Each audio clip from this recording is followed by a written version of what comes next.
हूँ दीपक और मैंने क्लास 9th के लिए साइंस का सीरीज स्टार्ट की हुई है जिसमें फर्स्ट चैप्टर हमने स्टार्ट किया हुआ है। ये फर्स्ट चैप्टर का 3rd वीडियो है। इससे पहले मैं 2 वीडियोस कंप्लीट कर चुका हूँ जिनके लिंक आई बटन में या फिर इसके डिस्क्रिप्शन में आपको मिलेंगे। तो मैं आपको ये एश्योर करता हूँ कि आपको मैं यहाँ जो भी पढ़ाऊँगा वो पूरा कंप्लीट सिलेबस होगा, ठीक है। तो आपको कहीं भी कोई ऑनलाइन या ऑफलाइन कोचिंग लेने की ज़रूरत नहीं है, ठीक है। साइंस हम जुलाई के एंड तक बिल्कुल ख़त्म कर देंगे। मैथ भी टारगेट रहेगा कि अगस्त तक इसको ख़त्म कर दें और पूरा कंप्लीट सिलेबस होगा, ठीक है ना। कुछ भी स्किप नहीं होगा, ठीक है। आपको मतलब कंप्लीट नॉलेज मिलेगी, उसके बाद में आपको कहीं जाने की ज़रूरत नहीं होगी। तो देखो इससे पहले के वीडियोज़ में हम बात कर चुके हैं मैटर क्या होता है, उसका क्लासिफिकेशन क्या होता है, मैटर की प्रॉपर्टीज़ क्या होती हैं कि मैटर पार्टिकल्स से मिलके बना होता है। तो पार्टिकल से मिलके बना होता है, उसके क्या एविडेंस हैं, ठीक है, उसके क्या एविडेंस हैं, वो चीज़ भी हम इससे पहले की वीडियोज़ में देख चुके हैं। तो आज हम देखेंगे कि मैटर को क्लासीफाई किया है 2 बेसिस पे, एक on the basis of physical properties और एक है on the basis of chemical properties. Physical basis properties के बेसिस पे उसको 3 प्रकार से डिवाइड किया है, एक सॉलिड, लिक्विड और गैस। और इसकी 2 ये मेन स्टेट है, इसकी 2 सब स्टेट होते हैं, कोलाइडल और एक प्लाज्मा, ठीक है। तो आज हम पढ़ेंगे, देखो ये फर्स्ट चैप्टर में सिर्फ यही है, ठीक है। तो आज हम पढ़ेंगे सॉलिड, लिक्विड और गैस के बारे में और इन पर टेम्परेचर और प्रेशर का क्या इफेक्ट होता है। तो बस वो सारी चीज़ें देखेंगे। तो इस वीडियो को बिल्कुल लास्ट तक देखते रहें क्योंकि बहुत ज़्यादा इंपॉर्टेंट होने वाला है, ठीक है ना। क्योंकि यहाँ इस चैनल पे आपको बिल्कुल सीधी सीधी बातें मिलेंगी, कोई घुमा के कोई बातें नहीं करेंगे, ठीक है। गोल गोल कोई बातें नहीं होंगी, बिल्कुल सीधी, ठीक है। और हाँ, जिन स्टूडेंट्स को लगता है कि मैं यहाँ पे नोट्स बहुत कम लिख रहा हूँ, तो मैं आपको इसके डिस्क्रिप्शन में एक वेबसाइट दूंगा, ठीक है, www.primaleducation.in, जिस पे मैं सारे के सारे लेक्चर नोट्स को अपलोड कर देता हूँ, ठीक है। तो उसकी लिंक भी जो है इसके डिस्क्रिप्शन में मिलेगी, ठीक है।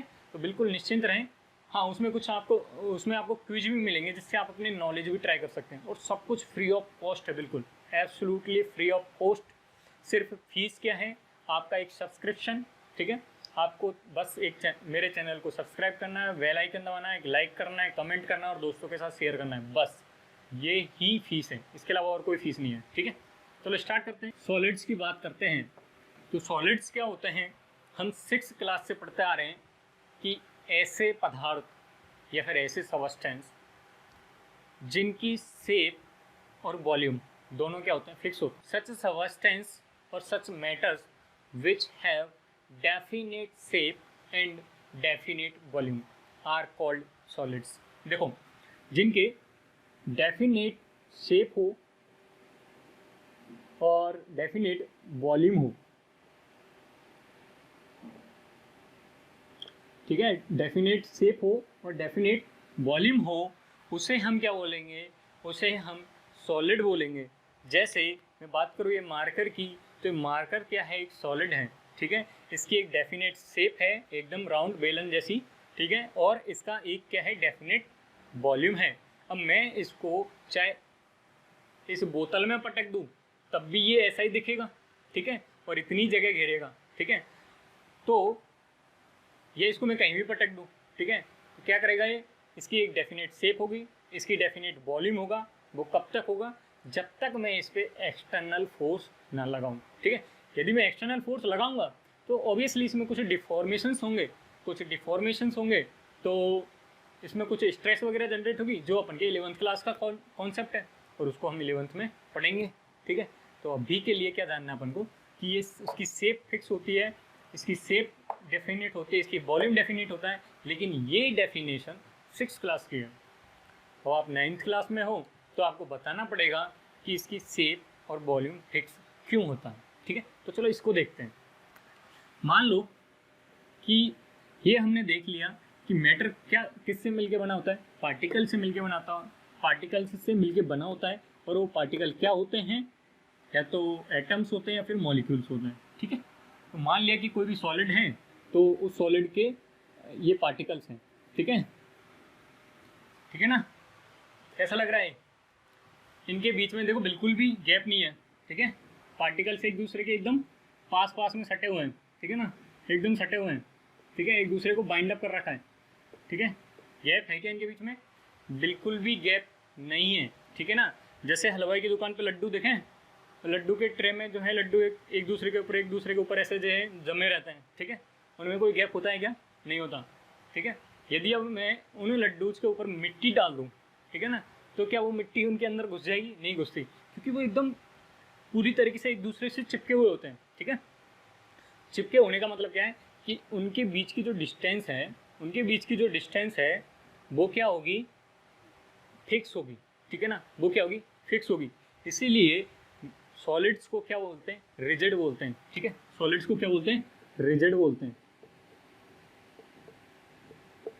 अब देखो ये एक दूसरे के बिल्कुल कांटेक्ट में है, तो अब जैसे वो लड्डू की ट्रे होती है, तो क्या वो लड्डू निकल के भागते हैं अपने आप? नहीं भागते। जब तक हम उसके ऊपर से कुछ ना मारें तब तक वो लड्डू निकल के भागेंगे क्या? नहीं गिरेंगे, ठीक है ना, नहीं गिरेंगे। तो इसका मतलब क्या है कि एक्सटर्नल फोर्स नहीं लगाएं, तब तक की बात कर रहे हैं हम। तो सॉलिड के पार्टिकल्स एक दूसरे के इतने करीब होते हैं कि ये इनकी मूवमेंट होती नहीं है, ठीक है, इनके पार्टिकल्स की मूवमेंट होती नहीं है, तो इसलिए हम इन्हें क्या बोलते हैं? सॉलिड बोलते हैं। अब देखो ये एकदम जब पास पास हैं तो हम इस पर कंप्रेस करें इनको, ठीक है, इसको हम क्या करें? कंप्रेस करें, कितना भी कंप्रेस करो, क्या कंप्रेस हो पा रहा है? नहीं हो पा रहा, तो इसकी कंप्रेसिबिलिटी भी क्या होगी?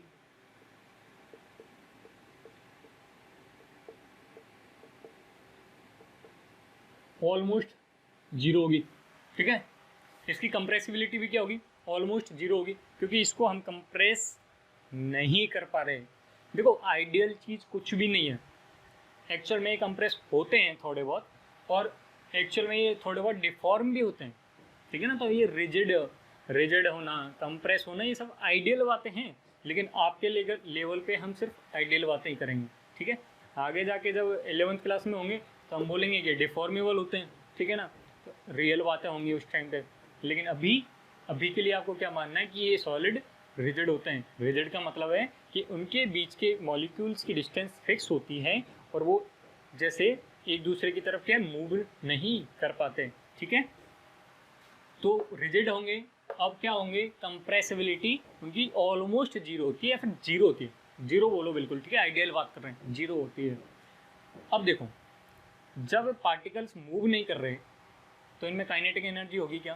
काइनेटिक एनर्जी भी नहीं होगी, क्योंकि काइनेटिक एनर्जी क्या होती है? जो मोशन के साथ में जो एनर्जी एसोसिएट होती है उसे हम क्या बोलते हैं? काइनेटिक एनर्जी बोलते हैं। तो इनकी काइनेटिक एनर्जी भी क्या होगी? जीरो होगी, ठीक है। काइनेटिक एनर्जी भी क्या होगी? इनकी जीरो होगी, क्योंकि मूवमेंट नहीं कर रहे इसके पार्टिकल्स, इसके मॉलिक्यूल्स, पार्टिकल्स, एटम्स, जो भी आप बोलो, वो क्या नहीं कर रहे? वो मूवमेंट नहीं कर रहे। अब जब मूवमेंट नहीं कर रहे, मोशन नहीं है, तो काइनेटिक एनर्जी भी उसकी जीरो होगी। तो काइनेटिक एनर्जी का फंडा समझ में आया, कंप्रेसिबिलिटी का फंडा समझ में आया, और रिजिड होने का फंडा समझ में आया। तो रिजिड है तो इससे क्या पता लगा कि उसका वॉल्यूम फिक्स है, ठीक है। तो समझ में आया कि सॉलिड का क्यू शेप और वॉल्यूम डेफिनेट होता है। समझ में आ गई बात। अब बात करते हैं लिक्विड की। तो देखो लिक्विड की बात करते हैं, तो लिक्विड के बारे में 6th क्लास में हमने क्या पढ़ा है कि such substance which does not have definite shape but have definite volume, ठीक। मतलब क्या? यानी जिनका शेप तो डेफिनेट नहीं होता, लेकिन उनका वॉल्यूम डेफिनेट होता है। इसका मतलब क्या है उसको समझने की कोशिश करते हैं। वॉल्यूम डेफिनेट होता है, जैसे मान लो कि ये एक बोतल है और इसकी कैपेसिटी है 750 ml, ठीक है ना। तो 750 ml की ये बोतल है, इसमें मैंने 750 ml पानी भरा। अब इस 750 ml पानी को देखो, अभी क्या है कि ये बोतल में इस तरह की बोतल है, यहाँ से ऐसे थोड़ी सुखड़ी हुई है बोतल, ठीक है। तो ये पानी जो है इसी तरीके का क्या ले लेगा? शेप ले लेगा। लेकिन मैं अभी इसी बोतल के पानी को एक टंकी में डाल दूँ, ठीक है, तो पानी कितना रहेगा? 750 ml ही रहेगा, ठीक है। टंकी में जाने के बाद में ये पानी कोई 1 लीटर या 10 लीटर नहीं हो जाएगा, ठीक है। कितना रहेगा? 750 ml रहेगा, लेकिन वो शेप कैसी ले लेगा, वो टंकी जैसी ले लेगा। अब मान लो कि मैं इस पानी को जो है किसी लोटे में घंटी में डाल दूँ तो घंटी जैसी शेप ले लेगा, लेकिन पानी कितना रहेगा, 750 ml रहेगा। तो इससे क्या मतलब निकला, इससे मतलब निकला कि वॉल्यूम, इनका वॉल्यूम क्या है 750 ml जो है वो क्या है, फिक्स है, ठीक है। लेकिन इनकी शेप क्या है, चेंज हो जाती है। जिस कंटेनर में इसको हम डालते हैं उस कंटेनर की शेप ये ले लेते हैं, ठीक है। ये बात समझ में आई। लेकिन ये डेफिनेशन भी फिर क्या है, 6th क्लास में पढ़ ली, तो हमें क्या देना पड़ेगा, इसका रीजन देना पड़ेगा कि इसका वॉल्यूम क्यों फिक्स होता है, ठीक है ना। तो उसका देखते हैं। देखो, हमने देखा था कि सॉलिड के पार्टिकल्स एक दूसरे से बिल्कुल अटैच होते हैं, सटे हुए होते हैं, लेकिन इसके पार्टिकल्स कैसे होते हैं, थोड़े थोड़े दूर दूर होते हैं, ठीक है, थोड़े थोड़े दूर दूर होते हैं, ठीक है। लेकिन क्या होगा कि इनके अंदर भी क्या होगा,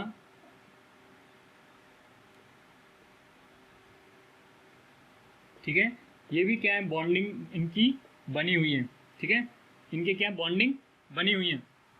तो अब क्या होगा कि इनके बीच में जो गैप है वो सॉलिड से तो ज़्यादा है, इनके बीच का गैप सॉलिड से ज़्यादा है, लेकिन इनके अंदर अभी भी अट्रैक्शन का फोर्स है, एक दूसरे को अट्रैक्ट कर रहे हैं।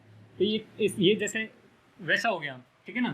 कैसा हो गया है कि जैसे मान लो कि मैंने ये दोनों हाथ पकड़ लिए, ठीक है, तो मैंने दोनों हाथ पकड़ लिए। अब क्या है कि मैं इनको ऐसे ऐसे ऐसे ऐसे ऐसे ऐसे ऐसे घुमा सकता हूँ, ठीक है। तो अभी इसकी शेप ऐसी है, अब ऐसी हो गई, अब ऐसी हो गई, ठीक है, अब ऐसी हो गई, अब ऐसी हो गई। लेकिन क्या ये एक दूसरे को छोड़ के भाग पा रहे हैं, नहीं भाग पा रहे, ठीक है। जब भाग नहीं पाएंगे तो यार उनका वॉल्यूम तो क्या रहेगा, सेम रहेगा, ठीक है। क्योंकि जब मॉलिक्यूल निकल के नहीं भाग पा रहा, जब मॉलिक्यूल निकल के भाग ही नहीं पा रहा, यार देखो मैं एक बात बताऊँ कि मॉलिक्यूल की मोशन जो होती है ना वो दो तरीके की होती है। मॉलिक्यूल्स की मोशन दो तरीके की होती है, मूवमेंट दो तरह की होती है। एक इंडिपेंडेंट होती है, एक इंडिपेंडेंट होती है। इंडिपेंडेंट का मतलब है फ्री मोशन होती है, ठीक है, और एक होती है डिपेंडेंट यानी रेस्ट्रिक्टेड मोशन होती है, ठीक है, रेस्ट्रिक्टेड मोशन होती है। रेस्ट्रिक्टेड मोशन का मतलब है कि भाई तुम मोशन कर सकते हो लेकिन एक दायरे में करोगे, ठीक है, एक दायरे में मोशन करोगे। और फ्री मोशन का मतलब है कि वो उन मॉलिक्यूल्स के बीच में इतना कम फोर्स है कि वो कहीं भी जा रहे हैं, ठीक है, कोई मॉलिक्यूल कहीं गया, कोई मॉलिक्यूल कहीं गया, ठीक है। तो समझ में आई लिक्विड का शेप डेफिनेट क्यों नहीं होता, क्योंकि इनके बीच का डिस्टेंस जो है थोड़ा ज़्यादा होता है सॉलिड के कंपेरिजन में, सो दैट ये ये जो है क्या कर सकते हैं, मूवमेंट कर सकते हैं। लेकिन इनका वॉल्यूम फिक्स क्यों होता है, क्योंकि ये जो मॉलिक्यूल्स हैं एक दूसरे को पकड़े रखते हैं, तो ये एक डेफिनेट जो है ना वॉल्यूम में क्या कर सकते हैं, मूवमेंट कर सकते हैं, ठीक है। तो इसीलिए ये पानी की बोतल में, इस बोतल में मैंने पानी डाला तो क्या किया कि ये बोतल का शेप ले लिया। अब मैं जो है इसको एक किसी भगोनी में या तपेली पतेली जो भी है उसमें डालूंगा तो उसका शेप ले लेगा, ठीक है, लोटे में डालूंगा लोटे का शेप ले लेगा, लेकिन इसका वॉल्यूम फिक्स रहेगा। बात समझ में आ गई। बात करते हैं गैसेज की। अच्छा, एक और चीज़ और देखो इसमें, तो अब ये मूवमेंट कर रहे हैं तो ये रिजिड हैं क्या, रिजिड नहीं है, ठीक है। लिक्विड्स रिजिड नहीं होते, ठीक है, लेकिन ये मूवमेंट करते हैं, ये मूवमेंट करते हैं, इसलिए इनकी काइनेटिक एनर्जी ऑफ लिक्विड, ठीक है, लिक्विड ज़्यादा होती है काइनेटिक एनर्जी ऑफ सॉलिड से। काइनेटिक एनर्जी ऑफ लिक्विड ज़्यादा होती है काइनेटिक एनर्जी ऑफ सॉलिड से, क्योंकि ये मूवमेंट कर रहे हैं ना यार, मूवमेंट करेंगे तो क्या करेंगे, इनके अंदर काइनेटिक एनर्जी होगी। समझ लगी बात। अब बात कर, अच्छा कंप्रेसिबिलिटी की भी बात कर लेते हैं। तो देखो यार, वैसे तो ये कंप्रेसिबल थोड़े बहुत होते हैं, ठीक है, थोड़े बहुत ही कंप्रेसिबल होते हैं, बट आइडियल फ्लूइड की या फिर आइडियल लिक्विड की हम बात करें, आइडियल लिक्विड की हम बात करें तो वो जो है अनकम्प्रेसिबल माने जाते हैं, ठीक है। क्या माने जाते हैं, अनकम्प्रेसिबल माने जाते हैं। इसका मतलब है कि लिक्विड की कंप्रेसिबिलिटी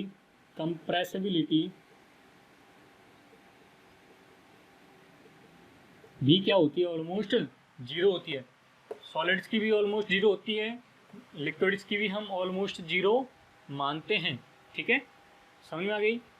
अब बात करेंगे किसकी, गैसेस की। तो देखो गैसेस क्या होते हैं, अब बात कर रहे हैं हम गैस की। तो गैस के बारे में हम पहले पढ़ चुके हैं 6th क्लास में, क्या कि इनकी ना तो इनकी शेप डेफिनेट होती है, ना इनकी वॉल्यूम डेफिनेट होता है। ठीक है, तो मतलब क्या है इसका कि इसकी शेप क्या है, डेफिनेट है कि नहीं, नहीं है। ठीक है, इसका वॉल्यूम डेफिनेट, अच्छा डेफिनेट का मतलब है फिक्स। ठीक है, डेफिनेट का मतलब फिक्स, एक डिफाइंड। ठीक है ना, डिफाइंड। जैसे इसकी शेप मैंने डिफाइन कर दी, इसकी शेप कैसी है, सिलेंडर जैसी है। ठीक है, बेलन जैसी है, इसकी शेप डेफिनेट हो गई। इसका वॉल्यूम भी डेफिनेट हो गया कि इसका वॉल्यूम इतना ही रहेगा। ठीक है, तब तक जब तक मैं इस पर एक्सटर्नल फोर्स ना लगाऊं। तो गैसेस के ना तो शेप ना वॉल्यूम, दोनों ही क्या नहीं होते, डेफिनेट नहीं होते। क्यों नहीं होते, ये चीज़ जानना पड़ेगा। देखो यार, इसके मॉलिक्यूल्स होते हैं बहुत ही दूर दूर। ठीक है, मॉलिक्यूल्स होते हैं बहुत ही दूर दूर। ठीक है, अब इतने भी दूर दूर नहीं होते एक्चुअली, ये आपको जूम, बहुत बड़ा जूम करके दिखाया है। ठीक है ना, अदरवाइज इतने दूर इतने नहीं होते हैं। ठीक है, तो अब इनके बीच का जो अट्रैक्शन का फोर्स होता है ना, वो क्या होता है, बहुत ही कम हो जाता है। ठीक है, बहुत कम हो जाता है। ठीक है, बहुत कम हो जाता है। तो क्या होगा कि ना तो ये मूवमेंट कर सकते हैं, पूरी तरीके से कहीं भी जा सकते हैं, कोई दिक्कत नहीं है। ठीक है, और इनका वॉल्यूम जो होगा, तो इनको जिस कंटेनर में डालें हम उसका वॉल्यूम ले लेंगे। ठीक है, देखो कन्फ्यूजन नहीं होना है बिल्कुल भी। लिक्विड जिस कंटेनर में डालते हैं उस कंटेनर की शेप लेते हैं। ठीक है, लेकिन उस कंटेनर का वॉल्यूम नहीं लेते। इसका मतलब मैं समझाने की कोशिश करूँ कि जैसे रूम है, ठीक है, और इस रूम में मैंने मान लो कि एक स्प्रे ली और वो मान लो कि 150 ml की एक स्प्रे ली और वो मैंने इस पूरे रूम में छिड़क दी। ठीक है, पूरे रूम में वो मैंने स्प्रे कर दी। ठीक है, क्या होगा, थोड़ी सी देर बाद में पूरे रूम में वो स्प्रे फैल जाएगी। इसका मतलब क्या हुआ कि उस 150 ml की स्प्रे ने इस रूम का क्या ले लिया, वॉल्यूम ले लिया। इस रूम का पूरा क्या ले लिया, वॉल्यूम ले लिया, और इस रूम की शेप ले ली। ठीक है, लेकिन लिक्विड का मतलब क्या था कि लिक्विड शेप तो उस कंटेनर की ले लेंगे जिस कंटेनर में उसको डालेंगे, लेकिन उसका वॉल्यूम फिक्स रहेगा। मतलब जैसे अभी मान लो कि मैंने ये जो माना कि जैसे गैसेस की बात करें, तो गैसेज में क्या था कि मैंने एक 150 ml की स्प्रे थी और उसको मैंने मान लो कि समझ लो कि कोई 10 लीटर की टंकी में, एक 10 लीटर की टंकी में मैंने उसको स्प्रे कर दिया। तो पूरी 150 ml की स्प्रे कितनी बन गई है, वो कितने में फैल गई, वो फैल गई पूरे 10 लीटर में। ठीक है, लेकिन वाटर का यानी लिक्विड का क्या सीन होता है कि वो शेप तो उस टंकी की ले लेंगे, लेकिन उसका जो वॉल्यूम होगा, यदि मैंने उसमें 1 लीटर पानी था मेरे पास, तो वो टंकी में जाने के बाद भी 1 ही लीटर रहेगा। ठीक है, समझ में आ गई बात, क्लियर हो गई बात। देखो अब बात करते हैं इसकी कंप्रेसिबिलिटी, काइनेटिक एनर्जी, रिजिडिटी, इन सब की। ठीक है, तो देखो ये रिजिड तो नहीं होंगे, रिजिड नहीं होंगे, कंप्रेसिबल सबसे ज़्यादा होंगे, क्योंकि इसको कंप्रेस करो और यहाँ तक लाओ। ठीक है, क्योंकि जो एलपीजी सिलेंडर होता है उसमें क्या होता है, गैस होता है, लेकिन उसको इतनी ज़्यादा कंप्रेस किया जाता है प्रेशर दे के। ठीक है, कि उसको एक 15 लीटर के जो है उसमें क्या सिलेंडर में हम क्या भर देते हैं, और वो कैसा भर जाता है, गैस लिक्विड बन के भर जाता है। ठीक है ना, क्यों, क्योंकि ये जो मॉलिक्यूल्स हैं इनको पास लाएंगे, बिल्कुल पास लाएंगे, तो ये क्या बन जाएंगे, ये बन जाएंगे हमारे लिक्विड। ठीक है ना, समझ में आ गई बात। और ज़्यादा पास ले आए तो बन जाएंगे क्या, सॉलिड। ठीक है, तो प्रेशर का इफेक्ट एक्चुअली।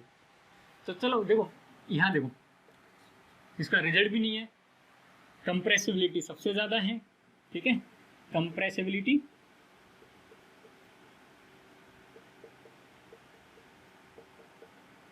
इसकी सबसे ज़्यादा है, किस में, सॉलिड, लिक्विड और गैसेज में।